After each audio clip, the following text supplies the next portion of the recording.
Panguva inoyi Wycliffe Chivhayo onzwa seanotsva, apo toona kuti kune vanhu vachiriko vanomira pachokwadi zvokuti even gospel yanenge vachiparidza panguva inoyi vanoimiririra. Apo atoona kuti apostle kuti anobuda panguva inoyi achiramba mari yakasviba pamwe chete nemotokari zvaWycliffe Chivhayo.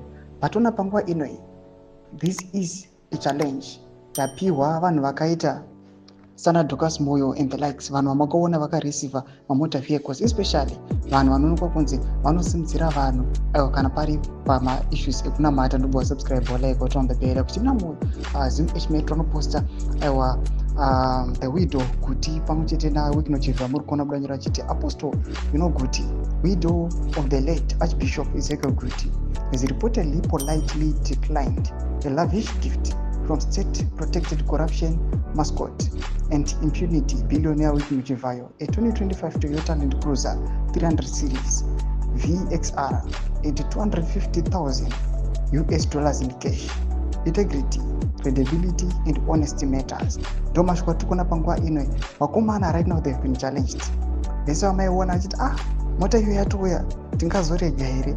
Panguva inoyi kune vanhu vari munyika vachiri integrity, vanhu vachiri honest and loyal to the word of the Lord, vanopreacha mungava temples nemumasynagogues nemumachurches. Pana panyasi kuona kuti these guys have been challenged. Tichiona kuti aiwa this old lady auya akamira pachokwadi akati inini handingambotori zvinhu zvecorruption, handingambotori zvinhu zviri kuonekwa kunzi mari idzi dzine masource akawanda ari kuchema. Mashoko atoona kuti even ne-latest vehicle pamwe chete nemari zvinokonzi zvinoshamisa zvokuti ukatopiwa you can survive for the rest of your life, but auya akaramba. Tudze mafunguro enyu moti kudii pamusoro pechitiko ichi. Aiwa panapa tonyasa kuona kuti vanhu vanyasa kuchallenjewa ende vana Wycliffe Chivhayo mwoyo unenge uchirwadza panguva inoyi vachizikanwa kunzi why se aramba ndakuti unozikamwa nemabasa avo. Pinda comment section medu dzemafunguro enyu, subscribe walike, chit on the bell icon.